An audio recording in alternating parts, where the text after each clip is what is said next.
Good morning বন্ধুরা, কেমন আছো তোমরা? খুব ভালো আছো, আমি খুব ভালো আছি। আজকে হচ্ছে রামনবমী, সেই কারণে আজকের আমার বাড়িতে একটুখানি সিঁড়ি দেবো। এই দেখো ঠাকুরমশাই এসে গেছেন, দেখা দিয়ে এসেছেন। যেহেতু আমি আজকে বেরোবো, ঠাকুরমশাই বললেন যে আমি 5:30টার সময় এসে পুজো করে দিয়ে দেবো। এই দেখো ঠাকুরমশাই।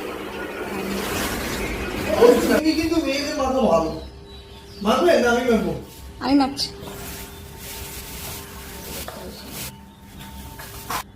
শিব পুজো করবো, বসিয়েছি একটু দুধে লিখে নম বিষ্ণু নম বিষ্ণু নম বিষ্ণু নম বিষ্ণু গজেন্দ্র বদনায় দেবী শান্তায় মঙ্গলে বামরে সংকটু সারাভ স্বাহা তৈশবী দুরো শ্রী শ্রী সূর্যা বৈ